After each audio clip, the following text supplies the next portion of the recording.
Sometimes in the NFL, a strength can be a weakness and a weakness can be a strength.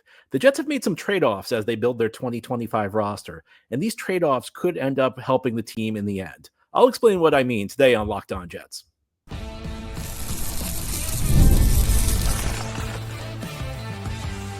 You are Locked On Jets, your daily New York Jets podcast. Part of the Locked On Podcast Network, your team every day. Welcome. This is the Locked On Jets podcast, part of the Locked On Podcast Network, your team every day. It is Friday, March 21st, 2025, and I'm your host, John B. from GangGreenNation.com. Thank you so much for making the show your first listener, first watch every day. And a big shout out to you every dayers. This is a daily podcast covering the New York Jets with new episodes through the week, each day, Monday through Friday. Today's episode is brought to you by Monarch Money. Take control of your finances with Monarch Money. Use code LOCKEDONNFL at monarchmoney.com for 50% off your first year. Well, folks, when you build a roster in the NFL, sometimes you have to make certain trade-offs. Sometimes you need to sacrifice your ability to perform in one area of the game in order to improve it in another area. And the Jets have made some trade-offs this offseason. They have essentially sacrificed areas where they were good last year in the hopes to be better in different areas in 2025. And we're going to explore some of those areas on today's episode.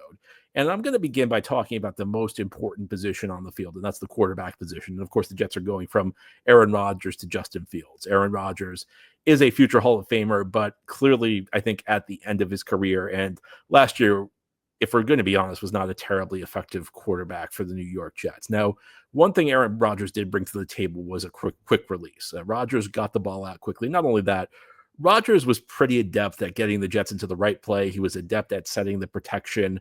I would expect with Justin Fields at quarterback, some of the Jets' pass blocking metrics, some of their statistics in pass blocking are probably going to go down because Rodgers got the ball out rapidly. I mean, through much of the year, he was one of the quickest snap to release quarterbacks in the league. But I think that came at a cost.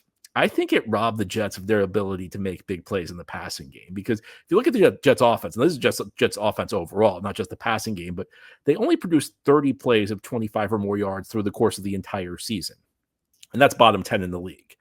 And I think part of it was Rodgers, some maybe didn't trust his protection in the early part of the season. Maybe he was hesitant to getting hit.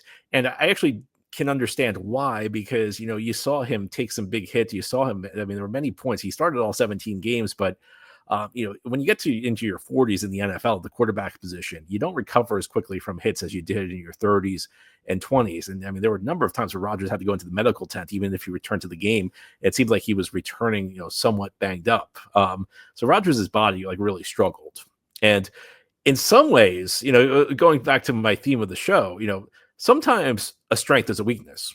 Rodgers got the ball out quickly, but it kind of came at the Jets' the expense of the Jets being able to produce big plays in the passing game. And that was a real change. Rodgers during his Green Bay days was frequently among the top quarterbacks in deep passing percentage, number of deep passes thrown in a given season, because he was always adept at extending plays with his legs. And as he got older, and especially after that Achilles injury, his mobility really went downhill. There were still a couple of weeks where, I don't know, maybe the foot was feeling good or something like that. There were a couple of weeks where he actually moved pretty well. But for the most part last season, there really was not much ability to move outside the pockets. And there were even times where he was having trouble outrunning 300-pound defensive linemen. Now, Justin Fields kind of comes with an opposite reputation. Fields is a quarterback who's known for maybe holding onto the ball a little bit too long and taking sacks he simply should not take. That's been part of the knock on Justin Fields his entire career. Now, I think with the Jets in 2025, they're going to hope that improves. They're going to hope that Justin Fields does that at a lower rate, but it probably still will be an issue with him. The hope is that the trade-off is you produce more big plays in the passing game, because one of the quiet things about the Jets last year is something people didn't really notice. The offense really struggled. The offense wasn't good enough, and maybe that's just because the offense was slightly better than what we saw under Zach Wilson, but it wasn't that much better. And it wasn't all Rodgers' fault. I mean, there were issues. I think the Jets pass blocking unit's pretty good, but again, I think their numbers are probably going to go down this year, because you're going from a quarterback in Rodgers who just like to get the ball out as quick as possible to a quarterback like Fields, who's known for maybe holding the ball a little bit too long. But maybe that produces more big plays because now last year Fields had a limited sample size of starting. So, it's difficult to really read too much into it. But 2022, 2023, 2 years when he was the primary starter in Chicago, one of the highest rate of deep passes in the league, a guy who really liked to go down the field with the ball. And with his mobility, with his ability to extend plays, sometimes these deep passes aren't by design. Sometimes they're kind of broken plays where he escapes the pocket and can keep his eyes down the field. And those are dangerous types of deep passes. Those are deep passes that Rodgers, really exploited during his Green Bay days because you're going outside the play structure. So suddenly, you're what the old expression, schoolyard football. Receivers aren't running the route anymore. They're just kind of running the open space where the quarterback can see them, and that can be difficult to cover. If you're in zone coverage in that situation, you kind of like have to communicate really effectively because the guy who was in your zone first may be leaving and somebody else may be coming in. And at the back of the defense, you may do something that's known as plastering, where if you're in zone coverage, if a quarterback escapes the pocket, you just go man to man with the first guy that runs into your area. And sometimes when that happens, you bust a coverage. Fields brings those elements to the table, and Fields also brings a lot of ability as a runner. As I mentioned, but that 30 play produced of 25 yards or more, that's the total offense. That's not just the passing game. Jets struggle in the run game. Breece Hall was not as explosive last year. And I think that this Jets offense in 2025 is going to see a fair share of quarterback runs. Some will be scrambles, some will not be designed, but I think they'll have a fair share of designed quarterback runs. And Fields is a guy who can produce big plays with his legs. And not only can Fields produce big plays with his legs, I think that if you incorporate some sort of option series with Breece Hall, that could really unlock the Jets' running game. Because in an option play, what typically happens is one guy's unblocked, and that's by design, and that's the guy you option off of. Sometimes it's a zone read, sometimes there are different sorts of concepts. But at the end of the day, you'll usually see on an option play one guy who does not get blocked. And the reason he doesn't get blocked is he's essentially the guy who decides who keeps the ball. The quarterback has the option of giving the ball to the running back. He follows the unblocked defender, though. If the unblocked defender looks like he's going to crash down and tackle the running back, the quarterback pulls the ball out and runs it. If the unblocked defender stays home and expecting the quarterback to pull it, you just hand it to the running back shoots right past him. And this is the type of thing, it's very small, but it could have a big impact on Breece Hall's efficiency. It could have a big impact on Breece Hall's big playability, because what these option plays do is even when Breece Hall gets the ball, there's usually, if you execute it well and if the quarterback reads the defender correctly, there's one less defender the running back has to beat. And it makes the conventional run game more effective. And even on plays that are designed runs, if Fields fakes it, even if the play calls for Fields to hand it off no matter what, if Fields fakes it effectively, fakes the concept that maybe I'll run, you can still freeze the defender that way. And then there's also what Fields can bring as a runner, where he has that second gear. He doesn't have a second gear. He's pretty big. He can lower the shoulder and grind out tough runs. So with the Jets, you're obviously trading away Aaron Rodgers' maneuvering at the line of scrimmage. You're trading away his ability to get you in the right play. You're trading away his ability to make pre-snap reads and to get the ball out quickly. And the hope is that what improves is the big playability of the offense, because the Jets simply did not make enough big plays on offense in 2024. And the name of the game in the NFL is making enough splash plays to produce points. Jets did not do it well enough in 2024 with Aaron Rodgers. Nobody's ever going to say Justin Fields is a better quarterback than Aaron Rodgers. The question is whether he can produce at this important aspect of the game at a higher level in 2025 than Aaron Rodgers did in 2024. Now, here on the Locked On Jets podcast, we'll turn our attention to the defensive side of the ball. Jets making another trade-off there. We've talked extensively on this show about how there's a new spot on the field that's prioritized for the Jets on the defensive side of the ball. And the new scheme could really help put the spotlight on one particular unit and make that unit shine. We'll talk about what that unit is and the Jets' new defensive concepts as we continue here on this Friday edition of Locked On Jets. Today's episode of Locked On Jets is brought to you by Upwork. Scaling your business requires the right expertise at the right time. With Upwork, you can find specialized freelancers in marketing, development, design, and more. Experts ready to help take your business to the next level. Upwork gives businesses flexibility by connecting them with top freelance talent across multiple industries, including IT, AI, web development, and marketing. Whether you need extra hands for a project or a long-term partner, Upwork makes hiring simple and affordable. Finding the right talent. If you need help with a marketing campaign, Upwork can connect you with a freelance expert who delivers incredible results. Fast and easy hiring. Posting a job is free and simple, and within a day, with multiple qualified candidates to choose from. Cost-effective growth. Instead of hiring full-time, Upwork helps find affordable top-tier freelancers to scale your business effectively. Visit Upwork.com right now, Upwork.com, and post your job for free. That's UPWORK.com, Upwork.com, to connect with top talent and grow your business today. Today's episode of Locked On Jets is also brought to you by Monarch Money. Ever check your bank account and wonder, where did all my money go? Between dining out, online shopping, and entertainment, it's easy to lose track. That's where Monarch Money comes in, your personal CFO, giving you full visibility and control over your finances. Monarch Money is not just a budgeting app, it's a complete financial command center. You can track all your accounts, investments, and spending in one place. You can stop just managing your money and start building wealth. When you start using Monarch, you'll realize how much you're spending on food delivery. Now you can budget smarter and save more. Instead of juggling multiple apps, you can use Monarch to check your finances, track spending, and even plan long-term goals. Managing money with your partner is smoother than ever. You can track shared and personal accounts, set goals, and stay on the same page without the stress. Take control of your finances with Monarch Money. Use code LOCKEDONNFL at monarchmoney.com for 50% off your first year. That's Monarch Money, code LOCKEDONNFL for half your first year. Thank you so much for making Locked On Jets your first listener, first watch every day. A big shout out to you, everydayers. This is a daily podcast covering the New York Jets with new episodes each day through the week, Monday through Friday. So then we're talking about trade-offs. The Jets are making certain trade-offs as they build their 2025 roster, some of which are changes from the way they built the team in 2024. Jets are essentially trading certain strengths in order to try and get other strengths that will produce bigger results for the team. Now let's talk about the defensive side of the ball. And the Jets have gone from a good defensive coach in Robert Saleh, although I know Saleh wasn't really here the last 3 quarters of 2024, but they've gone from a good defensive coach in Robert Saleh to another good defensive coach in Aaron Glenn. And one thing to understand about the NFL is good coaches can be good and be very different stylistically. A good coach can have one philosophy. Another good coach who's just as high quality can have a completely different philosophy, and that's the case with Robert Saleh and Aaron Glenn. Saleh's scheme is very different from Glenn's scheme. Saleh is a guy who actually has shown a willingness to adjust based on his personnel, but if Saleh has the personnel he wants, what he's going to do is he's going to send 4 guys at the quarterback on almost every play.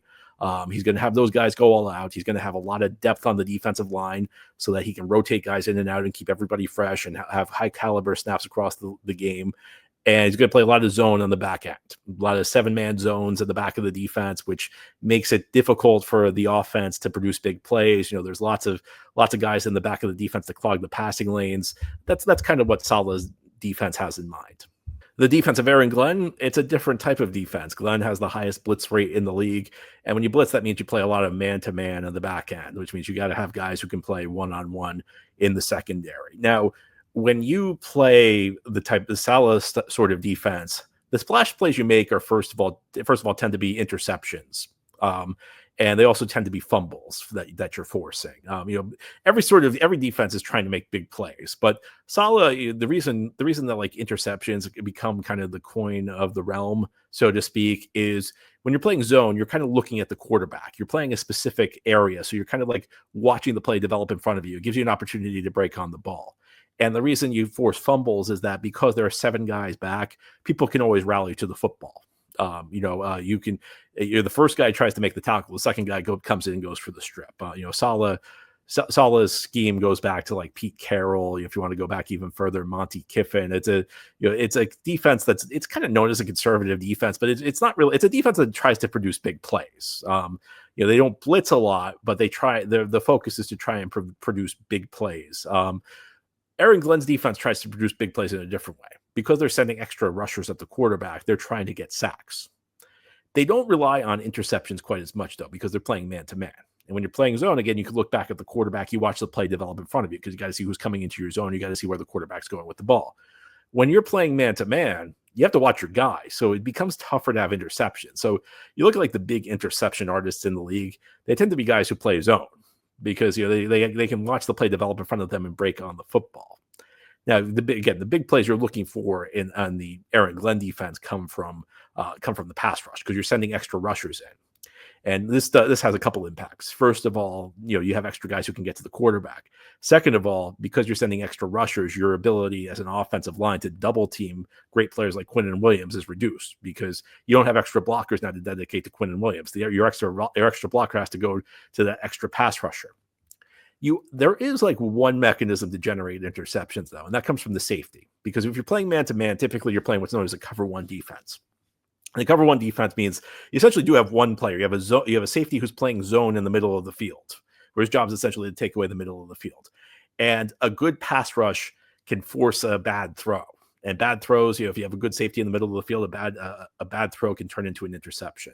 And I think this is where like the signing of Andre Cisco comes in. Now, I actually looked this up. I looked at the past 5 years at the safety position, and there are only 21 players in the past 5 seasons who have had at least 2 seasons of 3 interceptions or more in that span. And Andre Cisco is one of them. And again, because the deep safety is looking in at the play, he's a guy who actually is going to have an easy time making interceptions. Now, this is not to say like nobody else will ever be able to make an interception on the Jets defense, because interceptions do happen when guys are playing in man coverage. It's just easier to intercept the pass in zone. More interceptions will happen when you play zone. But Glenn's looking to produce big plays in a different way. And, let me give you one number. The Detroit Lions had 16 interceptions last year. 13 of those 16 interceptions came at the safety position. So it shows you the significance of what a good pass rush can do. Good pass rush can force bad throws. And, Andre Cisco had a rough year in Jacksonville in 2024. I don't think anybody would deny that. I think Andre Cisco's biggest fan, Andre Cisco would probably admit it himself that he had a bad season. But, if you go back to his 2022, 2023 footage, lots of good instincts, especially when the ball's in the air. Lots of good plays where, he produced seven interceptions combined across those 2 seasons. Again, I mean, there aren't many guys with multiple 3 interception seasons in the last 5 years. At the safety position, there's only 21. And think about all the guys that play, 21 may sound like a lot, but it's not when you think about how many guys have played the safety position in the NFL over the last 5 years. It shows that Cisco is one of the better ball hawks in the league. And in a defense like this, where you're hoping you'll generate pressure, because Jets still are going to have some talented guys up front. You hope Jermaine Johnson comes back and plays effectively off his Achilles injury. Noel McDonald, of course, has established himself as a good pass rusher. You have Quinnen Williams. Maybe the Jets can even draft another pass rusher this year. There are going to be guys who can get after the quarterback on their own, and then you add in extra pass rushers. Quincy Williams, I think, using his speed off the edge in blitzing situations is going to be something that could give offenses trouble. And you put the quarterback under duress, good things can happen to you. Now, the challenge for the Jets is that it's tougher to play man-to-man in coverage, but I actually think the Jets are equipped to play man-to-man. I mean, Sauce Gardner is built to play man-to-man in this league. When you've got a man-to-man corner, Sauce's weakness is tackling. If you're playing zone, then like sometimes a lot of plays are going to develop in front of you. You'll have to be able to tackle guys in space. Man-to-man, you're essentially just staying with one man across the field. You're trying to prevent him from catching the pass. So I think it plays to Sauce's strengths, where Sauce is just a phenomenal coverage guy. Brandon Stephens, we'll see what happens with him. But, look, if he's got a strength, it's man-to-man. It's not zone. So this Jets team on the defensive side of the ball, I think they're actually pretty well built to run this sort of scheme. If anything, I think the Jets maybe underutilized their cornerback talent the last couple of years with Saleh. And I understand why. Look, they were still pretty good on the defensive front. But I would have actually liked to have seen on the Saleh days for the Jets to utilize their cornerback talent and take advantage of what they had back there and get after the quarterback a little bit more. Now, here on the Locked On Jets podcast, we'll turn our attention to the last trade-off the Jets have made, and it's the opposite of trade-off of what they've been making the last couple of years. It's not about immediate big success. It's about having some success immediately, but now the Jets are also looking to the future, and we'll talk about what that entails as we continue here on this Friday edition of the Locked On Jets podcast. The NCAA tournament is here, and so is the Bracket Breakdown. Locked On Podcast Network and Amazon Fire TV channels are teaming up to deliver NCAA tournament coverage like never before. Watch studio shows featuring former players and Locked On's local experts as they guide you through every upset, buzzer beater, and bracket matchup. Stream it all for free on Amazon Fire TV channel. Search Bracket Breakdown to see it all for free. It's your team every day. This is the Locked On Jets podcast on this Friday. Today we're talking about trade-offs. Sometimes they're required in building a successful NFL team.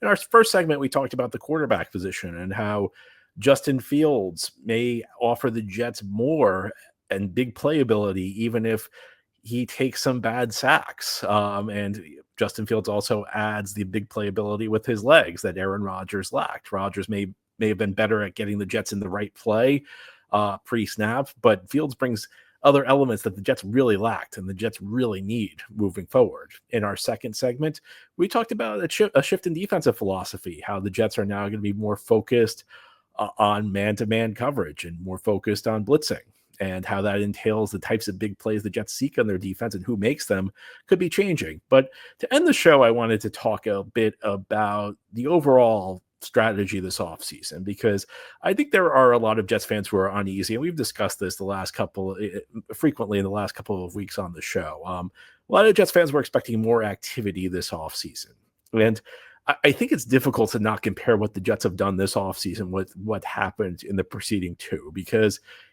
in 2023 and 2024, the Jets had off seasons that were always going to be very, very popular in the moment, because the Jets made a lot of flashy moves. 2 years ago, they traded for one of the greatest quarterbacks to ever play the game, Aaron Rodgers. Last year, the Jets made a number of big ticket moves, bringing in very recognizable names, whether you're talking about Tyron Smith, whether you're talking about Mike Williams, whether you're talking about Hassan Reddick. And then in season, they traded for Devontae Adams. It felt like whenever the Jets had a hole, they had a big name acquisition to try and fill that hole. And as we know, sometimes things aren't always what they seem in the NFL. Sometimes a move looks great on paper, but doesn't always pan out. And sometimes, there were indications in advance that maybe the move wasn't all it was cracked up to be. And I think that was the case with a lot of the moves the Jets made the last couple of years.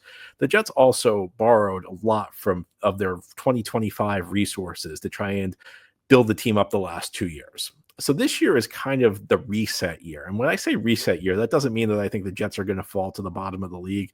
That doesn't mean that I think, they're going to be picking in the top 5 next year. In fact, I actually would take the over. I actually would comfortably take the over on 5 wins. Jets had 5 wins. They went 5-12 in 2024.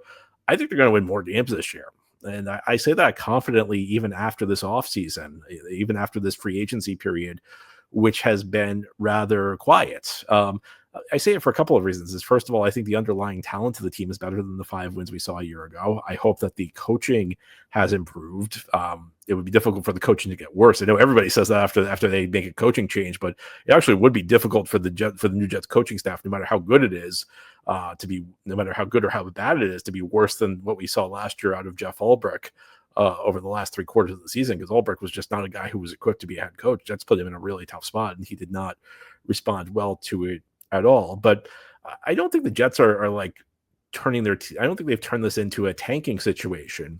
I think the Jets are going to try and there's a difference between kind of taking a strategic year to reset and completely tearing it down. You have not seen the Jets trade off all their good players. You haven't seen Sauce Gardner and Garrett Wilson be sent off for draft picks. If that's what was happening, then I'd say, okay, this season's a lost cause. They are tanking. They are just trying to get better draft position. But that's not what's happening here. What's happening is the Jets are just kind of taking a year where they're kind of quiet in free agency. They're making signings that they believe are targeted. They bring in Justin Fields as an upside play at the quarterback position, or they bring in Brandon Stevens to try and lock down that number 2 corner slot, or they sign Andre Sisco, who we discussed a little bit earlier from Jacksonville, to try and bring stability to the safety position, bring some playmaking ability, add the interceptions that this defense is going to look for from the safety position. And they aren't addressing other needs. Now, part of this is, again, the salary cap situations that the Jets have. The Jets have a lot of their cap going to paying off guys that were on the 2024 roster, guys who aren't here anymore, but guys who still carry a big cap charge. Aaron Rodgers will be at the top of the list. Aaron Rodgers is going to count $14 million against the cap this year. CJ Mosley is going to be expensive. You have guys like Javon Kinlaw, guys like DJ Reed, Tyler Conklin. These are guys who still will count against the Jets salary cap in 2025, even though they won't be on the team. And that was a strategic maneuver the Jets made the last 2 years. The Jets tried to cram as many good players as they could onto their roster. And that meant, lowering cap hits in the short run and kicking the cap hits to 2025. Now, the good news is that next offseason, the Jets should be in much stronger cap position. The Jets should be in a position where they will be able to address more of their needs and bring in more players. But this is kind of like the reset year. And that, again, the reset doesn't mean that you're tanking. Reset doesn't mean that you're at the bottom of the league. Reset just means that we're kind of coming back into balance. The last 2 years, the Jets have not really been balanced in their approach to team building. Last 2 years, the Jets have just tried to do to focus entirely on the short term at the expense of the long term. Now, with a new regime here, with Rodgers gone, with a new head coach, with a new GM, the Jets once again have people in place who are focused on the long run. You don't have a head coach whose job is on the line. You don't have a GM whose job is on the line. You still have a bad owner, but you have an owner who seems like, because he's brought new people in, a little bit more reserved at the moment. And this means that the Jets are going to try and win this year. Again, I say this a lot. It's not a case where everybody tries to make it into like this one or the other type thing. Are we trying to win now, or are we trying to build for the future? The vast majority of teams are trying to do both to some degree. Some teams may be a little bit more focused on the future. Some teams may be a little bit more focused on now. But most teams are trying to strike a balance. There occasionally the teams like the 23-24 Jets who are really just focused on the now. Occasionally there's a couple, there's usually one or two teams a year who realize that their roster is just no good, so they have to focus entirely on the future. But most teams are trying to find the balance. Jets lean a little bit more to the future side, but they're still going to try and win this year. There is a trade-off though. And that means that, they won't be able to do all that they want to do this year. It's probably the right move in the long run, though, because it would be very difficult to continue borrowing. Eventually, you have to have a reset year. And this just makes sense for the Jets for it to be the reset year. Anyway, that's all for today's episode. This has been the Locked On Jets podcast, part of the Locked On Podcast Network. Your team every day is our motto. As always, if you enjoyed the show, hit the subscribe button where you're watching or listening. If you enjoyed the show and are listening on a podcast source, please give it a 5-star review. And if you're watching on YouTube and enjoy the show, give this episode a big thumbs up. Helps us out, helps other Jets fans find the podcast. Enjoy your weekend, everybody. We'll be back on Monday to talk more Jets.